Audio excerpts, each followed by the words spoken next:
Cassie had never been this violent before. Inihagis niya ang kanyang bag sa ibabaw ng mesa. Kinuha niya ang penholder at mga papel at inihagis ang mga iyon sa sahig. Pagkatapos ay pasalampak siyang umupo sa sopa. Tinitigan niya ang pintong pabalagbag niyang isinara at saka siya pumikit ng mariin. Hindi niya makakalimutan ang ginawa ni Jack sa kanya sa library. Oh my God, what happened here? Bulalas ni Kelly nang pumasok ito sa kanyang opisina. Isinarto ang pinto at minalmasdan ang kabuuan ng silid bago ibinalik sa kanya ang tingin. May nanloob ba rito? Wala, Kelly. Masama lang ang loob ko. At dahil masama ang mood mo, ikaw ang gumawa niyan. Naupo ito sa sopa. You were never like this, Cassie. Why? Hindi siya sumagot. Wala siyang balak na ipahiya uli ang kanyang sarili sa pagsasabi rito sa nangyari sa library. That bastard. Pasensyosa siya at mapagperaya, pero nagawa niyang sugurin si Jack dahil sa labis na inis. Impulsiveness was not her style and she felt stupid about what happened. Hey! Pukaw sa kanya ni Kelly. May kinalaman ba ito sa pustahan? Did that unfeeling bastard have to do with this mess? Who? Patrick Raimundo. Who else? Parang ba galing mainit ang ulo nito? Unless he met another bastard along the way, like what happened to me. Oh yes, I just met a bastard. Know what? Ito na yata ang pinakamahirap na pustahang nasalihan ko. Hinalaan niyang magsalita ito. Wala sa sinasabi nito ang konsentrasyon niya, kundi nasa plano niya upang manalo sa pustahan. Kailangan na niyang makagawa ng love potion sa lalong madaling panahon. Kalilimutan niya ang insidenteng iyon sa library. And that bastard. Pinagsalikop ni Cassie ang dalawang kamay niya. Lanlalamig siya habang nakatingin sa mga engineering students, pero hindi pa rin niya makita si Patrick. Inalok niya si Marla ng tulong sa assignment nito. Pumayag naman ito. Kapag nakalapit na siya kay Patrick, ay saka siya hahanap ng pagkakataong mapainom ng gayuma ito. Malapit nang matapos ang pag-research niya sa paggawa ng gayuma. In fact, binasag niya ang kanyang alkansya upang may maipambili sa mga gagamitin niyang chemical. Nang maubos na ang mga estudyante, ay lumapit siya sa pinto ng classroom. Sigurado siyang nasa loob pa niya si Patrick. Narinig niyang kausap nito ang professor nito. Hinintay niyang lumabas ito. Maya-maya ay bumukas ang pinto. Ngunit hindi si Patrick ang lumabas, kundi si Jack. Biglang uminit ang ulo niya. Pagharap nito, ay bumangga ito sa katawanan niya. Nanlaki ang mga mata niya nang mawalan siya ng balanse. Oh God, babagsak ako. Pumikit siya. But a pair of strong arms rescued her from a sure fall. An instinct, napayakap siya rito kapag kuwan ay dumilat siya. Those pair of dark penetrating eyes settled above hers sa nalalaking mga mata ay sinalubong niyang nakakatunaw na titing ni Jack. Napakalapit ang mukha nito sa mukha niya. Kaunting galaw na lang at magdidikit na ang kanilang mga labi. Hindi niya alam kung bakit hindi niya magawang kumawala sa mga bisig nito. Was it because of this enchanting male scent? Natatakot siya sa kakaibang damdaming nabuhay sa kanyang puso sa pagkakalapit nilang iyon. Gotcha! He spoke huskily, and his warm fresh breath assaulted his nostrils. Sapat na ang sumilay na panuksong ngiti sa mga labi nito upang bumalik ang katinoan niya. Kumawala siya mula rito at umayos ng tuyo. Muling mumangon ang inis niya para dito. Why?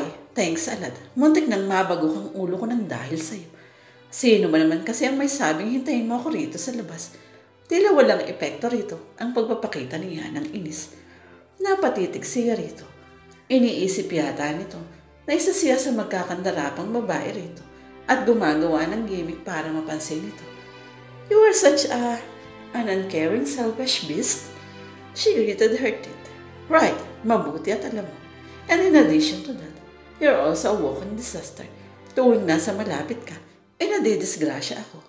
Walking disaster? Baka ikaw iyon. Oh, shut up. You icky beast. Nanggigilil sabi niya. Umiling-iling ito. Why do you have to call me names, baby? Dapat nga ipinasasalamatan mo ako sa pagkakasagip ko sa'yo. Salamat ha.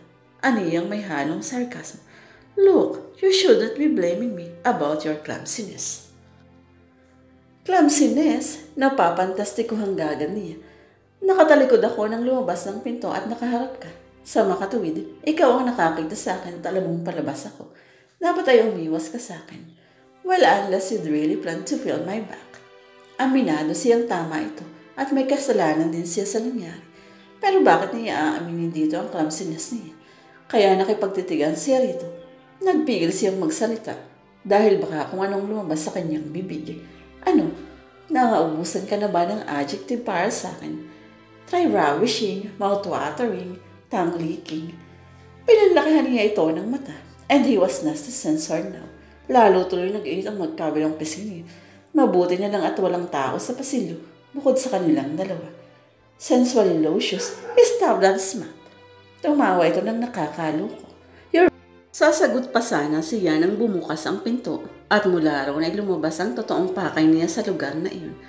Nagsalubong ang tingin nila ni Patrick. Kumunot pa ang noon ito. Tinanguan ito ni Jack pagkatapos ay makbang ito palayo. Huwag tawag niya rito. Hindi niya dapat palampasin ang pagkakataong iyon. Huminto ito sa paghalalakad at humarap sa kanya. Lumapit siya rito. Can I talk to you, Patrick? Kumunot ang noon ito. Ngunit nagliring na palitayin yun ng cold and bored look nito. I'm in a hurry. Pagkasabi niya ito, malikod na ito at nagpatuloy sa paglalakad. Wait, kailangan lang kitang ma-interview para sa campus paper. Hinabol pa rin niya ito pero mabilis itong nakalayo. Nalaglagang magkabilang balikat niya. Sinundan na lamang niya ito ng tingin. Ako na lang ang interviewin mo. Kahit 100 questions, sasagutin ko. You can even have my whole day if you want. Nanunod yung sabi ni Jack. Binalingan niya ito at tinina ng matalim. Batid niyang nangiinis lang ito. Hindi na niya kailangang interviewin ito dahil lagi naman itong laman ng campus paper. Sa katunayan ay napakarami niyang alam tungkol dito.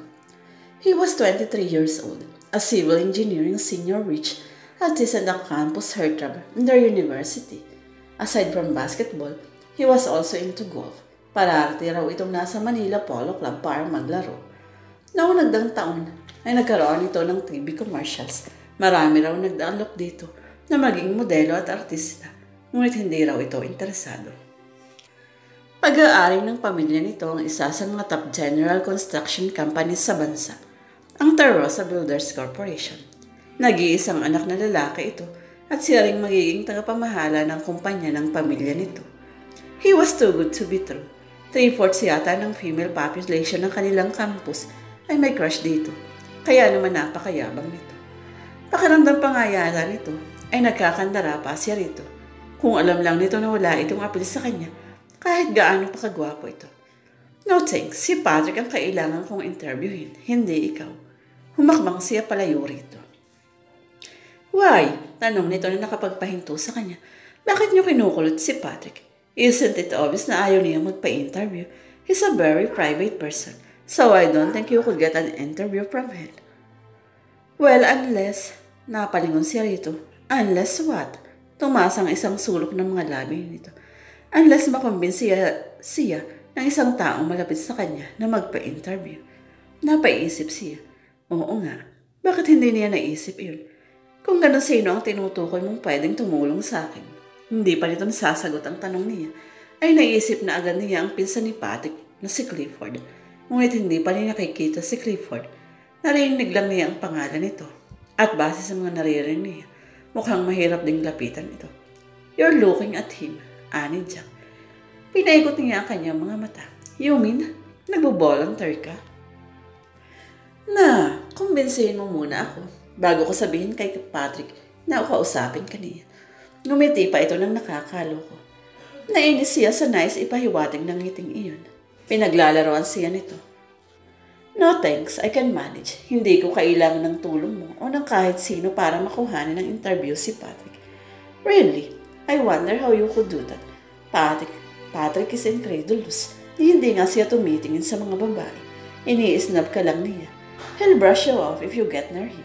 Kanina nga, naranasan mo na kung paano siya umiwas. Pinahinaan siya ng loob sa mga sinabi nito. Napilitan tuloy siyang kagatin ng question nito. Okay, kailangan ko silang may interview si Patrick, kaya pumayag ka na. Tumingin ito sa rilo nito. Too bad, may klase pa ako. Why don't we just go out tonight and spend the night out convincing me? Nanlaki ang mga mata niya. Jerk, sinasabi na nga ba niya at gusto talaga siyang paglaro-arawan nito. No, I won't go out with you. Hindi bali na lang. Hi, Cassie. Napalingon siya sa tumawag sa kanya na si Jenny. Miyembro din ito ng Community Service Club. Nakangiti ito habang naglalakad palapit sa kanila ni Jack. Ano ang ginagawa nito sa engineering building gayong BS Chemistry ang kusol nito? Nasagot ang tuning niya nang dumako ang tingin nito kay Jack at batiin ng binata sa malamyos na tinig. Isa nga pala ito sa mga may gusto kay Jack. Mukhang bibig pa nga nito si Jack. Hi, nakangiting bati ni Jack kay Jenny. Pagkatapos ay binalingan siya nito. So Cassie, if you change your mind and you think you wanna go out with me, just go to the gym later, okay? Umalis na ito pagkatapos magpaalam sa kanila. Napabuntong niya siya sa inis dahil kay Jenny ay nalaman tuloy ni Jack ang pangalan niya. Nang tingnan si Jenny ay nanlaki ang mga mata nito sa kanya. No, nagkakamali ka ng iniisip. Hindi niya ako niyayayang mag-date. Huwag kang mag-alala dahil iyong iyo pa rin siya. I'm not